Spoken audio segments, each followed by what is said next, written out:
Hello प्रिय छात्रों, ये प्री बोर्ड परीक्षा 2024-25 का अर्थशास्त्र कक्षा 12 का पेपर है। इसमें हम क्वेश्चन क्रमांक 1 से लेकर 5 तक के सभी प्रश्न हल करने वाले हैं, जो इस पेपर का और सबसे इम्पोर्टेंट भाग है। तो क्वेश्चन क्रमांक 1 से हल करते हैं। इस क्वेश्चन क्रमांक 1 में दिया है कि सही विकल्प चुनकर लिखिए। तो इसका पहला है क्वेश्चन है, इसके अंतर्गत कि सभी आर्थिक समस्याओं का प्रमुख कारण क्या है। सभी आर्थिक समस्याओं का कारण, तो इसमें इसका सही आंसर होगा साधनों की दुर्लभता। क्योंकि जो भी आर्थिक समस्याएं होती हैं वो साधनों की दुर्लभता या साधनों की सीमितता के कारण ही होती हैं। इसलिए कभी साधनों की सीमितता के नाम से भी इसमें ऑप्शन में आ सकता है। इसलिए साधनों की सीमितता या साधनों की दुर्लभता बात एक ही होती है। अगला क्वेश्चन है कि पूर्ण प्रतियोगी बाजार में सभी फर्में किस प्रकार की वस्तुओं का उत्पादन करती हैं। तो पूर्ण प्रतियोगी बाजार में जो फर्में होती हैं वो एक समान या समरूप वस्तुओं का उत्पादन करती हैं। इसका सही आंसर क्या हो जाएगा? ए वाला, दूसरा वाला, समरूप वस्तुएं। इसका तीसरा क्वेश्चन है कि दिए गए रेखा चित्र में प्रदर्शित करता है। जो रेखा चित्र दिया गया है इसमें क्या प्रदर्शित करता है? इन्होंने 4 ऑप्शन दिए: पूर्णतः लोचदार पूर्ति, पूर्णतः बेलोचदार पूर्ति, लोचदार पूर्ति और बेलोचदार पूर्ति। तो इसका सही आंसर इसका है पहला वाला। इसका सही आंसर है पूर्णतः लोचदार पूर्ति।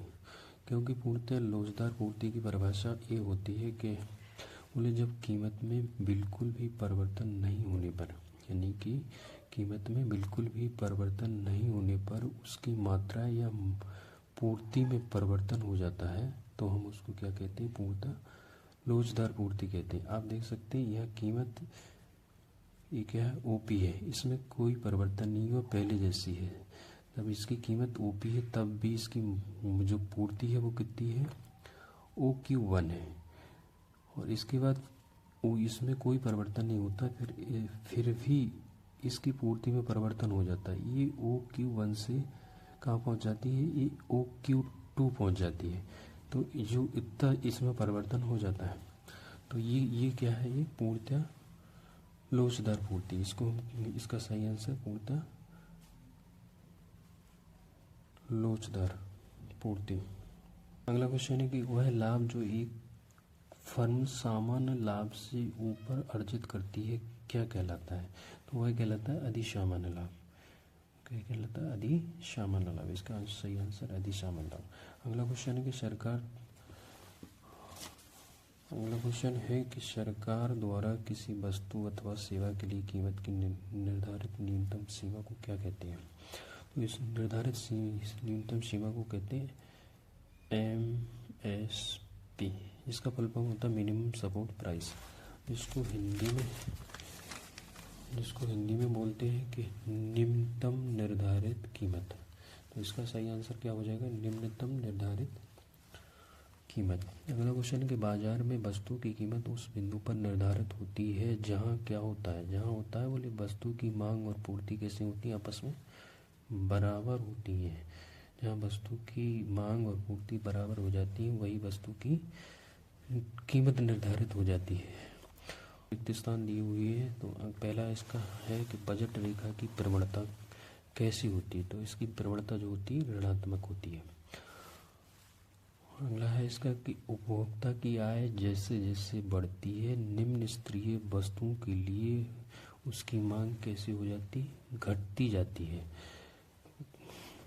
जबकि हमारा सामान्य सिद्धांत कहता है कि जब उपभोक्ता की आय बढ़ती है तो उसकी जो खर्चे होते हैं वो कैसे हो जाते हैं? बढ़ जाती हैं। जबकि निम्न स्तरीय वस्तु में उल्टा होता है कि जब उपभोक्ता की आय बढ़ती है तो वो निम्न स्तरीय वस्तुओं को ना खरीद कर इसके विकल्प में उपलब्ध दूसरी अच्छी वस्तुओं को खरीदता है। इसलिए इनकी जो मांग होती है वो कैसे हो जाती है? घटती जाती है। इसलिए इन्हें जो सर रॉबर्ट गिफिन थे, इसलिए इन्होंने इसे विरोधाभास कहा। इसलिए इनको विरोधाभास कहा जाता है। सर रॉबर्ट गिफिन का विरोधाभास कहा जाता है। सर और निम्न स्तरीय वस्तुओं को और इनको घटिया वस्तु भी कहा जाता है। निम्न स्तरीय वस्तुओं को क्या, घटिया वस्तु। और ये नाम किसने दिया था, सर रॉबर्ट गिफिन ने दिया था, इसलिए उनके नाम से इनको गिफिन वस्तुओं के नाम से भी जाना जाता है। तो इसका सही आंसर क्या होता है, घटती जाती है। अगला क्वेश्चन की सीमांत उपयोगिता डॉट डॉट डॉट, तो इसमें आ जाएगा कुल उपयोगिता में वह परिवर्तन है जो वस्तु की एक अतिरिक्त इकाई के उपयोग से प्राप्त होता है। तो इसमें आए कुल उपयोगिता। अगला क्वेश्चन है कि जिन वस्तुओं का साथ साथ उपयोग किया जाता है उन्हें क्या कहा जाता है। तो उन्हें कहा जाता है पूरक वस्तुएं। और पूरक वस्तुओं की जो आपस में संबंध होता है, इनकी मूल्य और मांग में संबंध होता है, वो कैसा होता है, विपरीत होता है। आपस में कैसा संबंध होता है, इनकी पूरक वस्तुओं की मूल्य और मांग में विपरीत संबंध होता है, जबकि जो स्थानापन्न वस्तु होती है उनमें सीधा संबंध होता है।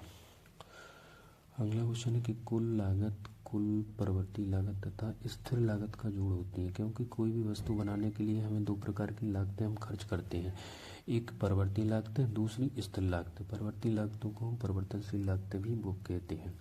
तो इसलिए इन जब दोनों लागतें मिल जाती हैं तो क्या कहलाता है, कुल लागत कहलाती है, कुल लागत। तो इसका सही आंसर क्या होगा जी, स्थिर लागत।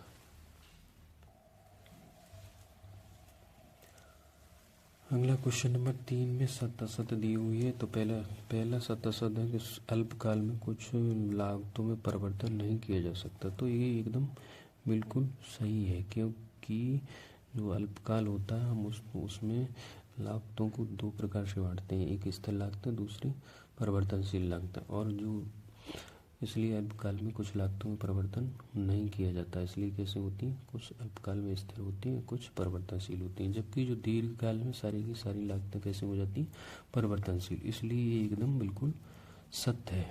दूसरा है उत्पादन फलन को Q बराबर F और इसको स्टेक में L और K के रूप में व्यक्त किया जा सकता है। तो ये एकदम सही है, ये उत्पादन फलन का सूत्र है।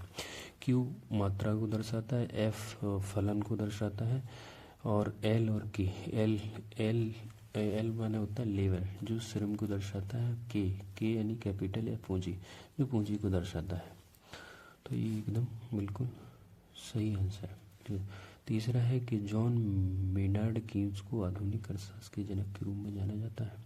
तो ये एकदम गलत है, क्योंकि आधुनिक अर्थशास्त्र का जनक जो है कौन है, Adam Smith, professor Adam Smith, क्योंकि प्रोफेसर एडम स्मिथ के विचारों से ही अर्थशास्त्र का जन्म हुआ, जो पूंजीवाद के समर्थक थे। तो ये एकदम गलत है। जबकि जॉन मेनार्ड कीन्स को किसका जनक माना जाता है, इनको माना जाता है समष्टि अर्थशास्त्र का जनक। अगला क्वेश्चन है कि आर्थिक एजेंट से हमारा तात्पर्य उन व्यक्तियों अथवा संस्थाओं से है जो आर्थिक निर्णय लेते हैं। ये एकदम बिल्कुल सही आंसर है। मैंने पिछले वीडियो में भी बताया था, ये क्वेश्चन अर्धवार्षिक परीक्षा में भी पूछा गया था। तो मैंने बताया था कि अब उसमें आया था कि आर्थिक एजेंट से क्या आशय है, आर्थिक एजेंट किसे कहते हैं। तो यही आंसर दी मैंने उसमें लिखित रूप में आपको बताया था कि आर्थिक एजेंट से तात्पर्य उन व्यक्तियों और संस्थाओं से होता है जो आर्थिक निर्णय लेने में शामिल होते हैं। तो ये एकदम सही है। अगला क्वेश्चन है कि नल से प्रति मिनट जितना पानी हौज में भरा जा रहा है वह स्टॉक संकल्पना है। एकदम सही है, स्टॉक संकल्पना है, ये सत्य है। अगला क्वेश्चन है कि ऑटोमोबाइल निर्माण के लिए इस्पात की चादर का उपयोग अंतिम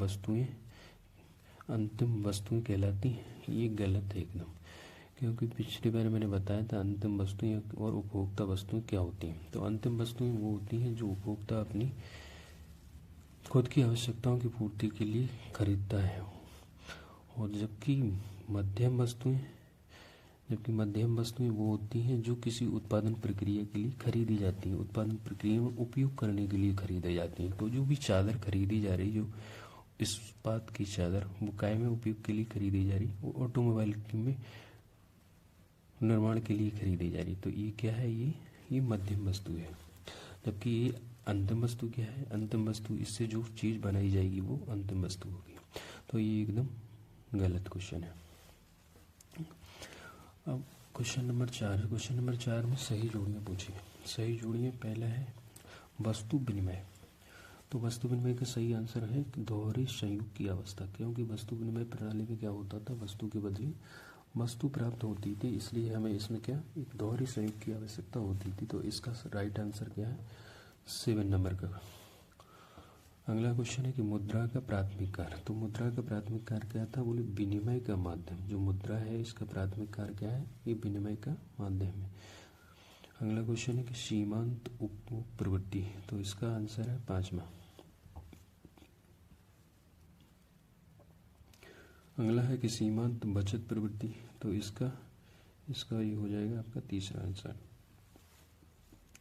5वें का औसत उपभोग प्रवृत्ति, 5वें का है ये चौथा वाला। और 6वें का अतिशेष बजट। तो अतिशेष बजट का ये है आपका दूसरा वाला। बोले जब सरकारी आय ज़्यादा हो, सरकारी व्यय कम हो, तो हम बोले ऐसे बजट को हम क्या कहते हैं, अतिशेष बजट कहते हैं। तो इसका दूसरा वाला आंसर हो जाएगा 6वें का। अगला 7वां घाटा बजट। बोले घाटा बजट क्या होता है, बोले घाटा बजट वह होता है जिसमें बोले सरकार की आय कम हो और व्यय ज़्यादा हो, तो वो क्या होता है, वो घाटा बजट होता है। तो इसका सही आंसर क्या हो जाएगा, ये पहला वाला, 7वें का पहला वाला। तो ये आपकी सही जोड़ियाँ। अगला 5वां क्वेश्चन है जिसमें एक वाक्य में उत्तर देना है। तो पहला है कि स्थिर विनिमय दर व्यवस्था का सार क्या है। विनिमय दर दो प्रकार की होती है, एक स्थिर विनिमय और दूसरी लोचपूर्ण विनिमय दर होती है। तो स्थिर विनिमय का सार होता है कि अर्थव्यवस्था में संतुलन बनाए रखने, सभी चीज़ें व्यापार और अर्थव्यवस्था में संतुलन बनाए रखना इसका प्रमुख सार था। और जो स्थिर विनिमय दर होती है इसका निर्धारण सरकार के द्वारा किया जाता है। किसके द्वारा, स्थिर विनिमय दर का किसकी, सरकार के द्वारा। जबकि जो आपकी लोचपूर्ण विनिमय दर है इसका निर्धारण करेंसियों की मांग एवं पूर्ति के द्वारा होता है। तीसरा क्वेश्चन है कि व्यापार संतुलन में कौन सी मदें शामिल होती हैं। तो व्यापार संतुलन में दृश्य मदें शामिल होती हैं। कौन सी, दृश्य मदें। और दृश्य मदें वे होती हैं जिन्हें हम देख सकते हैं, छू सकते हैं, अर्थात दृश्य मदों में सिर्फ वस्तुओं को शामिल किया जाता है। जबकि जो भुगतान संतुलन होता है ये है व्यापार संतुलन, एक होता है भुगतान संतुलन। भुगतान संतुलन इसमें दोनों प्रकार की मदद शामिल की जाती हैं, दृश्य भी और अदृश्य भी। अदृश्य में हम सेवाओं को शामिल करते हैं, जितनी भी सेवाएं होती हैं वे अदृश्य में, और ऐसा ये भुगतान संतुलन में शामिल होती हैं। अगला चौथा क्वेश्चन कि राजस्व घाटा का सूत्र क्या है। तो राजस्व घाटे का सूत्र है राजस्व व्यय माइनस राजस्व प्राप्तियाँ। अगला क्वेश्चन है कि निवेश क्या है। बोले किसी व्यापार या संपत्ति में लाभ कमाने के उद्देश्य से पूंजी लगाना ही क्या कहलाता है, निवेश कहलाता है। अगला क्वेश्चन है पूर्ण रोजगार किसे कहते हैं। तो ये कह रहा है कि यदि सभी व्यक्तियों को उनकी योग्यता के अनुसार कार्य मिल जाता है तो वह हम पूर्ण रोजगार की स्थिति या पूर्ण रोजगार कहते हैं। तो ये हो गए आपके क्वेश्चन नंबर 1 से लेकर 5 तक के। अब जो भी इस पेपर का इम्पोर्टेंट भाग था कि मैंने इस वीडियो में कवर किया है, और अब जो बकाया के जो क्वेश्चन आंसर हैं ये अब इसके लिए मैं एक और सेपरेट वीडियो बना दूंगा जिसमें आपको लिखित रूप में क्वेश्चन लेके आऊँगा। Thank you.